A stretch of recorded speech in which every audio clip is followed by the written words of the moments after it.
Hello and welcome to the Discover Virginia Beach podcast. I'm your host, Joseph Trahan, your tour guide to the Virginia Beach area. If this is your first time listening, I am so glad you found this show.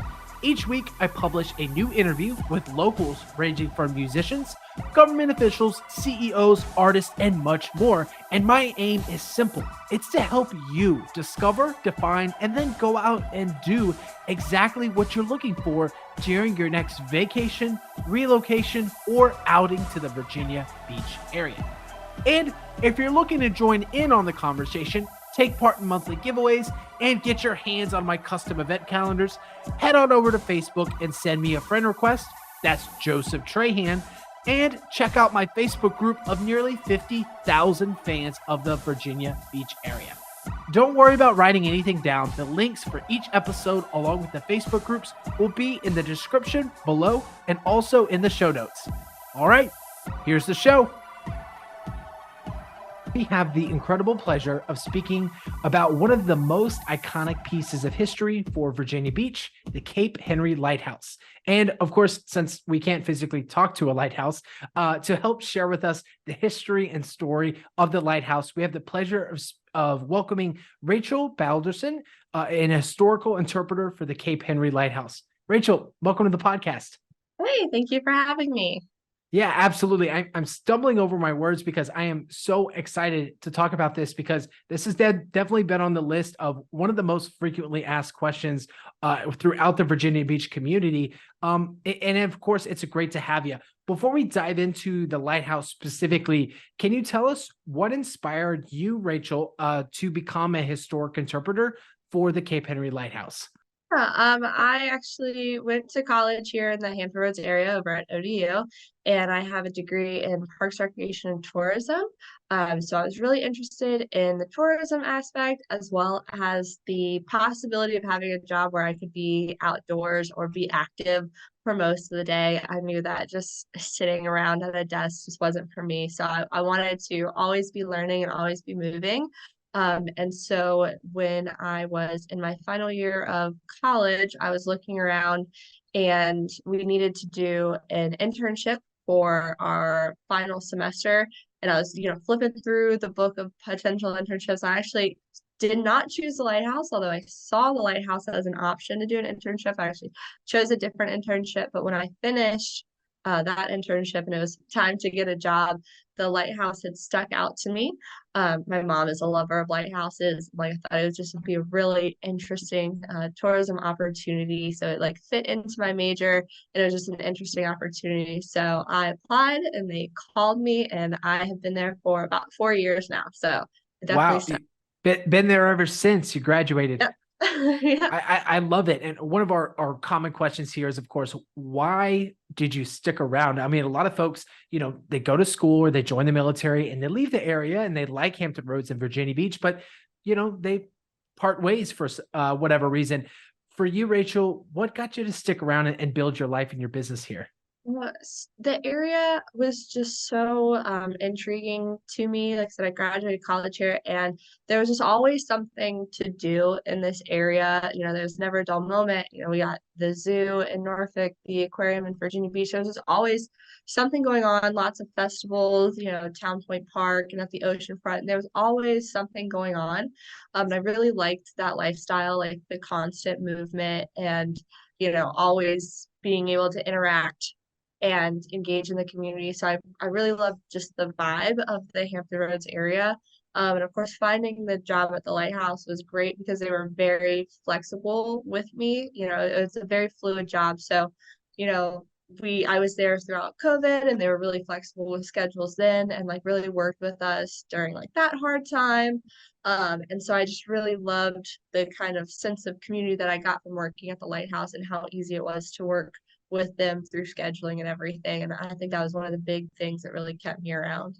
I love it. And it speaks to the vibe here. And of course, we could go into so many lighthouse analogies for representation of beacons and everything, but we'll save that for another time because we got to talk about the Cape Henry Lighthouse. For our listeners who are unfamiliar with the lighthouse, Rachel, could you describe its architecture and historical significance. And of course, I'm going to let you take the reins. So if you already have something pre-planned that you already go through as well, I'm gonna let you just take it away, and we'll just chug along from here. Sound good? Yeah, absolutely. We'll do the history first. The lighthouse was built in 1792. It is actually the first federally funded public works project in the new country. So it's the first building that the federal government made after they became our own country, after the Revolutionary War. So that has a huge historical significance already. It was active from 1792 until 1881. And so we had just a slew of really important lighthouse keepers. Lighthouse keeping was a very coveted job at the time. So, we had Revolutionary War heroes. We had later on during the Civil War, we had people who were Civil War heroes. Lots of ties to the founding fathers to be a lighthouse keeper. So it's always really interesting to learn their stories as well. And the lighthouse was active all the way up until 1881, which is when they built the new Cape Henry Lighthouse, which is directly across the street. So Cape Henry is one of the only places that you're going to see two lighthouses right next to each other. So it's very picturesque, and it's just another very unique kind of experience when you're there to visit. The lighthouse itself, it is in an octagon shape, so eight-sided. It is built out of two different types of sandstone. The base of the lighthouse being Aquia sandstone, which is the type of sandstone that they built like the Washington Monument out of, and a lot of other monuments in DC. And then the top is like a red Connecticut sandstone. And so they call sandstone like the nation's birthstone because there are so many monuments that are built out of sandstone. So I think that's really interesting. And inside the lighthouse, there is a cast iron staircase. It's 102 stairs to get to the very top of the lighthouse. And they are cast iron. So those stairs in particular were put in 1867. So it's really cool. It's very hands-on history when you're there and you're visiting. Yeah, absolutely. Especially considering you can actually go all the way up, right? There's not like a broken part of the staircase. Although if you are feeling a little winded that day, it's better just to take a picture for the gram and go all the way up, right? Yeah, it's definitely a leg workout, but you can go all the way to the top into the lantern room.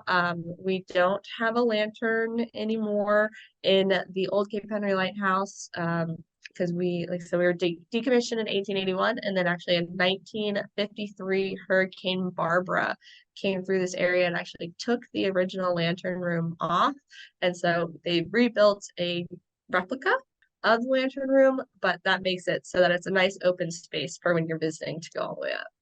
Absolutely. And for our history buffs, out there, Revolutionary War time, and this is one of the first pieces. And of course, I'll lead right into Rachel. Would you mind sharing the geographical location and then also significance it's played for both the local city here and of course the state of Virginia as well?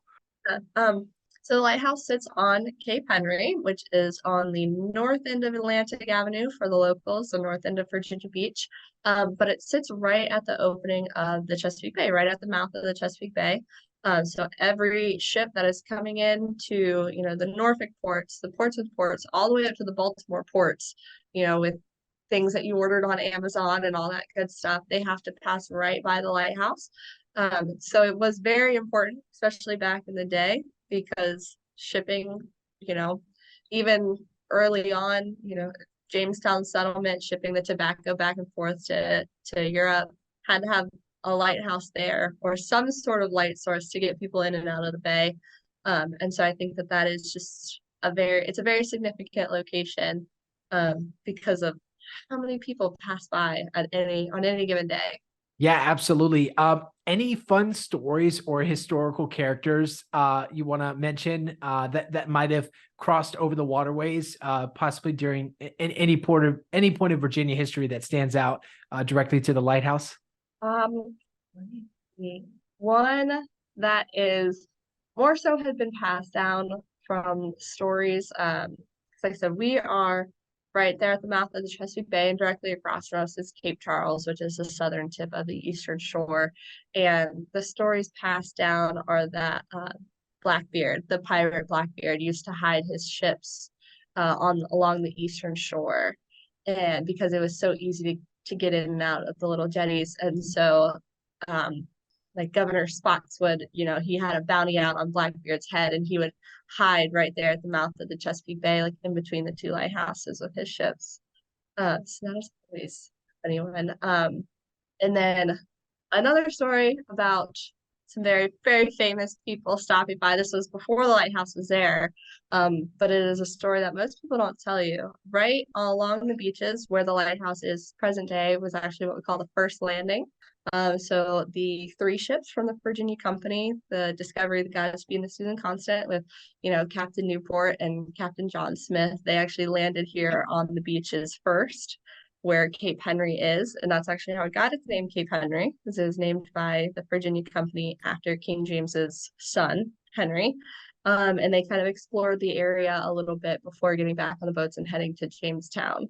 So they did their first landing at Cape Henry in April and then made it to Jamestown in May. I love it. I love it. And of course, many people who are very deeply invested in Virginia history probably have heard those tales before. And I've actually heard rumors that Blackbeard's treasure is buried somewhere on the Cape, maybe near a First Landing State Park, or maybe at your office. You guys have found it. You're like, no, we need to preserve this. Too many people are out here digging around. Right. Yeah. We actually have it hidden underneath the lighthouse. Yeah, right. Well, Rachel, obviously preservation is key for historical landmarks, and you mentioned Hurricane Barbara earlier. Can you talk about the efforts made to preserve the Cape Henry Lighthouse and what goes into that process of daily parks and rec, just upkeep and maintenance? Yeah. So the lighthouse is owned by Preservation Virginia, which is the state's oldest historic society. We own a few other sites around the state as well. So like you said, preservation is key. And we've started some huge preservation initiatives starting in 2018, where we actually did a full plaza restoration, because the lighthouse sits on top of a sand dune. Right. So it's essentially on top of a hill. And originally it was just the sand dune. And so of course sand shifts, sand moves. And so a lot of the base of the lighthouse, which is supposed to be covered, was becoming uncovered because of all the sand shifting. So 2018, 2019, we did a huge restoration project. We actually raised the height of the sand dune, so it was back closer to what it would have been when the lighthouse was built. And we installed a brick plaza area to help keep that sand from moving again. And with that, we installed a lot of interpretive signage, a lot of historic signboards, and a nice sitting area. And it looks really nice for the visitors, but it also helps to stabilize that dune and to keep the sand from eroding away and exposing too much of the base of the lighthouse. So that was like a phase one of our huge restoration. We actually have another phase coming up in 2025, where we're going to be what they call stitching the cracks. So there are some cracks in the lighthouse, because it's a very old building. We're going to be filling them with a period appropriate mortar. So we're going to be making mortar the same way that they would have been in 1792, and using it to fill the cracks to help keep the moisture out and stabilize the lighthouse. And it's a huge, huge project that's coming up.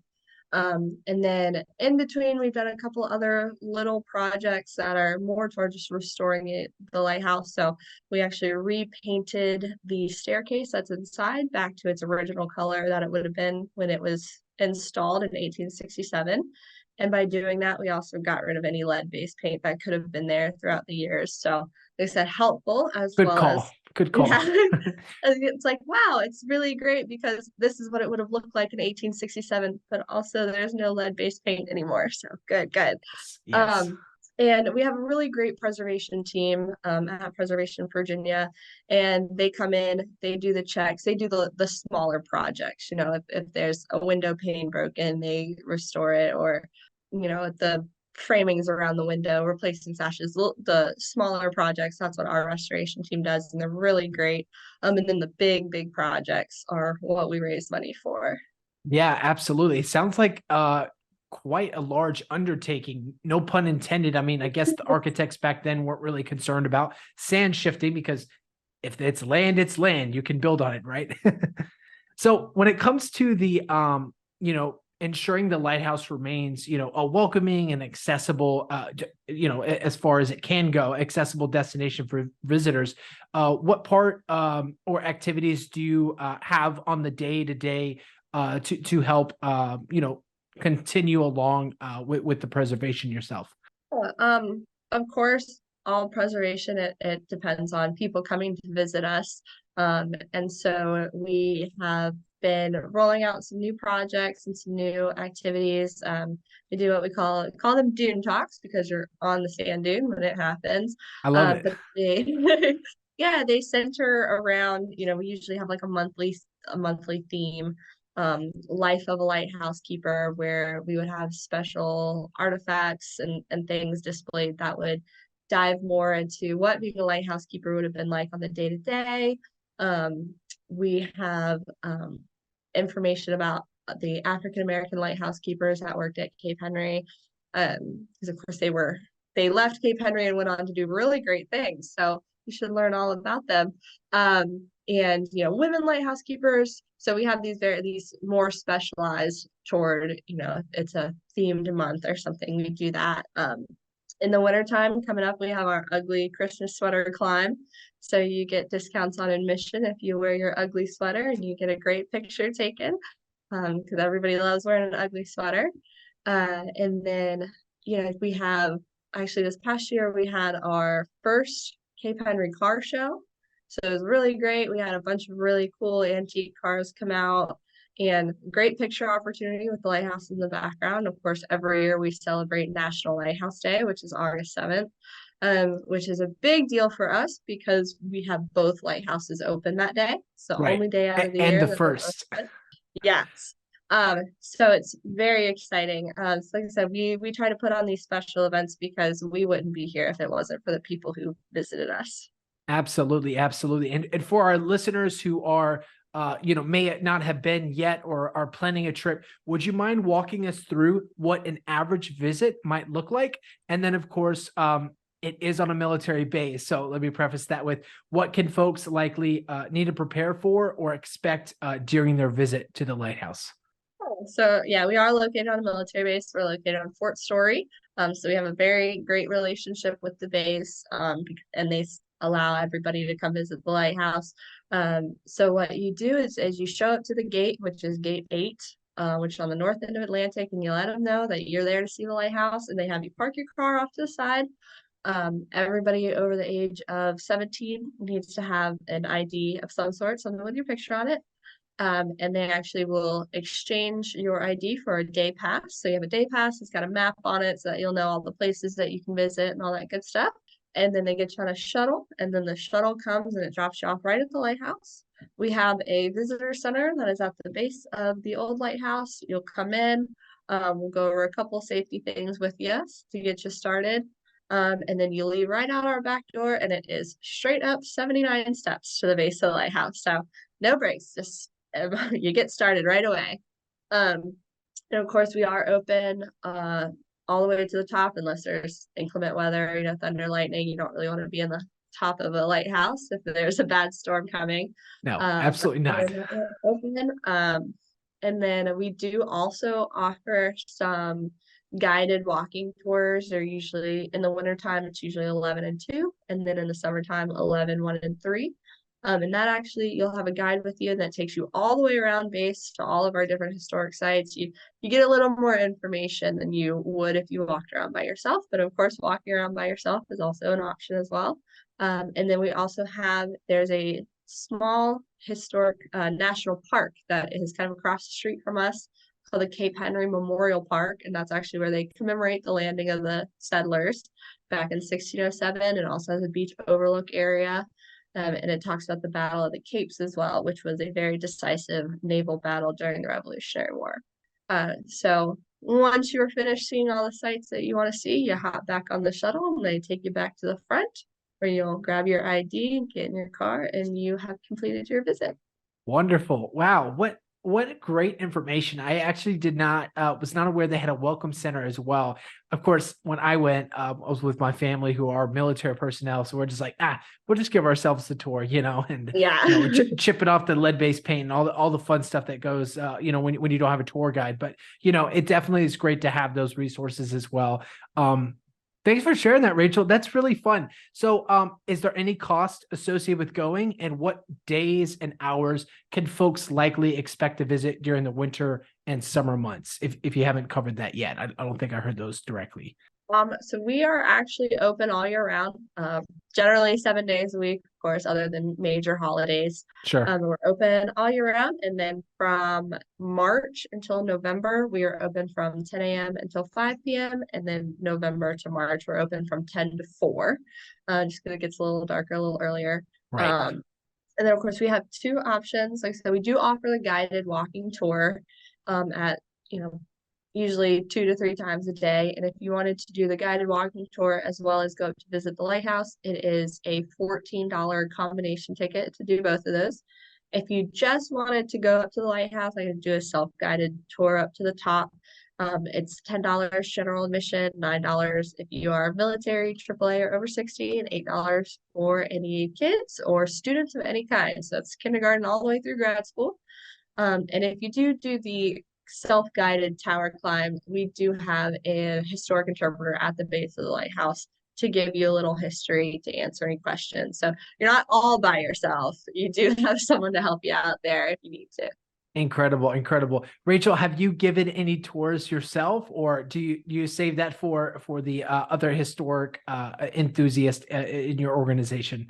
I have done a few tours. Like I said, I started out as a guide about 4 years ago, and I transitioned into the site coordinator position about almost 2 years ago. Actually, we're coming up on 2 years. So my first 2 years, I gave lots and lots of tours. I did lots and lots of dune talks, and now that I'm in the site coordinator role, I do a few tours. I do about one tour a day versus the regular 2 or 3. Okay, you put in your hard work, right? Now you get to do a little bit managerial oversight. I really like that, and of course, getting a well-rounded experiences and having that face-to-face with the community is really important, because just like in this podcast and the community that helps encourage me to know who to have next on the show. It's all about allowing the community to influence the way in which we conduct and operate our organizations. Just better educate people about the area, and of course, invite them to come and check it out. During your time giving tours, Rachel, I'm curious for you. You obviously probably came in contact with a lot of different people, a lot of different stories. Are there any stories or moments that stand out to you when it comes to guest engagement that really stick out in your memory as being unique or memorable? Let's see. We get a lot of questions. The usual go-to question is there an elevator? Get a lot of that, or I didn't know I had to climb stairs. They're like, it is a lighthouse. Now there is one lighthouse in the United States with an elevator. That would be the Sullivan's Island Light in South Carolina. But I'm not sure if you're allowed to go in that one. But unfortunately, the old and new Cape Henry do not have elevators. But let's see. I'm trying to think. I mean, everybody's special in their own way, of course. But we have had a few visitors that have come in like with old pictures. Sure. Because way back in the day, long before my time, the 50s, 60s, they'll come in with like a family portrait of them at the lighthouse, and they want to try to recreate the photo. And of course, things look a little different now. But we always try our best to help them recreate their family photos of them at the lighthouse from years and years ago. So it's Oh, always fun. wow. That's so fun. Yeah. Yeah. We had one family, and they came in and they were in like almost the exact same outfits, but it had been like 50 years. So I thought that was really cool. And then of course it's always really fun to get like descendants of our lighthouse keepers. So Sure. somebody comes in and says their great great grandfather was a lighthouse keeper back in the 1850s. It's really interesting to like hear their stories and see if any of that experience from when their great great grandfather was a lighthouse keeper, if any of that information had been passed down. So I think that's really cool. Yeah, absolutely. Especially considering just how important history is and preservation, and continuing on with telling those stories. Right?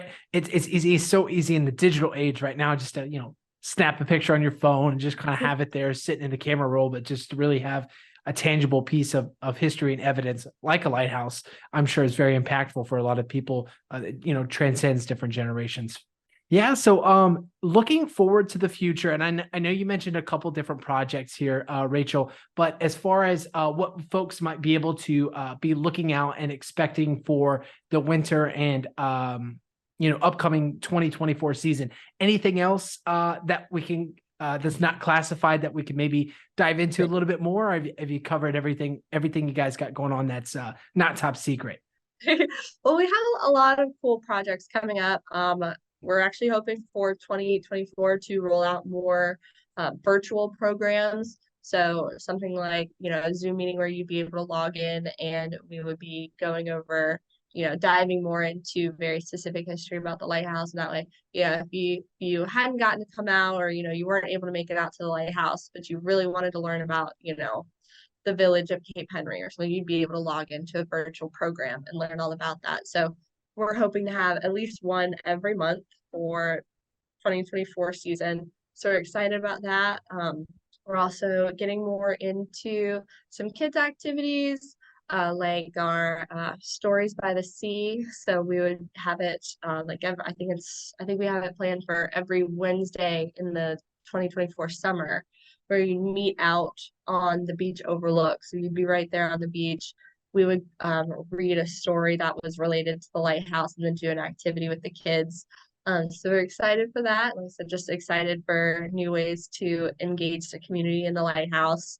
And of course, we'll be doing our car show again this year. And of course, we'll be doing National Lighthouse Day. Again, this will be my third. So this coming August will be my third National Lighthouse Day that I've helped plan, and that we've had the new lighthouse open as well. Like I said, that's a once in a year opportunity. So we're super, super excited about that. And yeah, just more education opportunities for the public to get to know us at the lighthouse. Yeah, absolutely. And we, of course, appreciate you having this conversation with us today. Diving in a little bit more to the ins and out of the lighthouse and what folks can expect when they go. Rachel, I know we're coming up on time, so I actually have a proposal for you. So most guests get a rapid fire question section. These questions are quick and fast, they're rapid fire, but you're a historian. You studied locally, and I'm sure you're very passionate about history. So I also have comprised a list of historical questions to see how well you actually know the area. Which one sounds more appealing to you? Would you like to do the history quiz or the rapid fire question? I'll try the history quiz. Perfect. Well, it was all generated online, so Okay. you're probably going to ace it. You're going to ace it. All right, Rachel, first question is, what year was the Cape Henry Lighthouse first lit? That would be 1792. Okay, November. and we'll do the answer and explain as well, because history, right? Yeah, so construction was started in 1791, but it was completed in 1792. So it was first lit on November 17th of 1792. Perfect. All right, that one is correct. Just double checked it against my sources here. Just kidding. All right, Rachel, who founded Virginia Beach? Oh, who founded Beach? And we'll say colonial, post-colonial era. Right? Now, are we talking like Virginia Beach because it was incorporated in 1962? Right. So we're gonna talk Virginia Beach post Princess Anne merger. Yeah. Oh, I'm not sure about that one. I'm not sure. All right. So my research says Adam Thoroughgood. Thoroughgood. Yeah. I think that was. See, I'm thinking 1962 Virginia Beach. I think that was more Princess Anne County. That was a Princess Anne County. Long ago. Yeah. Love it. That was a tough one. And then, of course, what year did Virginia Beach become an independent city? Survey says 1962, right? Yep. Okay. Name the famous explorer who first landed near Virginia Beach. the Virginia Company landed. I think when you say most famous explorer, it would be John Smith. John Smith, He absolutely. did the Yes. exploring. The expedition was captained by Christopher Newport, but John Smith did most of the exploring. Yeah. Shout out to Christopher Newport School or whatever too. All righty. What's the oldest building in Virginia Beach? Would that be the Thurgood House? That would be the Thoroughgood House. Yeah, circa 1719. All righty, Rachel, how you feeling? Feeling good? You go for a couple more? I'm a little nervous. We actually do a Virginia Beach trivia every year called Pints for Preservation with the Historic Planning Commission in Virginia Beach. So I should know this. And I feel like if I get any of these wrong, Mark Reed from the Planning Commission is going to have words with me. Well, we can tell Mark Reed we were practicing for the Right. event. How's that sound? Sounds good. When was the first Virginia Beach boardwalk built? The original, the OG boardwalk. Was it in the 30s? So Nope. I'm trying to think. Before that, this is Princess Anne Hotel days, back when we first started, before the fires. Isn't that? Oh, it would have been 1800s, wouldn't it? Yep. Because Cape Henry was around in 1902, so it would have been before that. Would you like some answer choices? Yes. All right, let's do some answer choices. So we have 1861, 1888, 1900. I'll just do three. Keep it simple. 88. You are correct. 1888. Okay. Yes. I was going to say 87, but then you said 88. So I was like, that must be it. Yeah, it was in construction along with the Princess Anne Hotel. It opened. The hotel burned down like 2 years later and burned up the whole boardwalk. They built it one more time on wooden planks, and then they realized in the 1900s, no, we gotta like structurally engineer this not to burn ever again. So yeah. All righty. What historical event is commemorated at First Landing State Park? It's easy one. You got it. You already mentioned it. The First Landing? Yep. First landing of the Jamestown colonists, 1607. Name a famous shipwreck off the Virginia Beach coast. Oh, well, I don't know if that's the name of the ship. The Norwegian Lady. You got it. Yeah, the Norwegian. I don't know lady. if that was the name of the ship. I know it was called the Dictator, but it was a Norwegian shipwreck. Do you want to try and guess the year? Ooh, I read about this because there's a statue on the boardwalk now because it had a woman on the front of the ship, and it's the Norwegian Lady. I'm gonna say late 1800s. That's perfect. 1891 on my sources, and of course, for any of you listening in the comment section and want to blast me for not doing my research, let me know in the comment section if I'm messing any of these dates up, because I'd love to, of course, make sure that Rachel gets a 100% on her pints and celebration for the history of Virginia Beach. I got two more for you. Which president had a summer home in Virginia Beach? He also hung out at the Cavalier Hotel. It wouldn't have been President Taft. He visited, but I don't think he summered here. No, he was a loser. He never bought residential real estate in Virginia Beach. Yeah, he was missing out. I'm not sure on that one. We got President Woodrow Wilson. That was during the time they were inviting all of the bands to come out. The Cavalier had like one new band every week, and they were really trying to push like, oh my gosh, Virginia Beach is actually a place people should go, because it was a sleepy town before that. So yeah, great stuff. Last one for you. What was the original name of the Virginia Beach area? Are we going Princess Anne County? Princess Anne County. You got it. Awesome. Rachel, that was super tough because I was like, I did a little guidebook for our Facebook group about the history of Virginia Beach. I was like, let me turn the screws up. So that was like difficulty medium to hard. You did phenomenal, Rachel. I'm glad you picked that one, because not many people know about all the parts of Virginia Beach that make it what it is, but there is so much history. And of course, shout out to Norfolk, because without the Norfolk Railroad coming over and funding the development of Virginia Beach, we wouldn't be where we are. So Norfolk, our sister city, thank you so much. And of course, Rachel, thank you so much for the opportunity to chat with you. Before we go, we would love to roll out the virtual red carpet for you.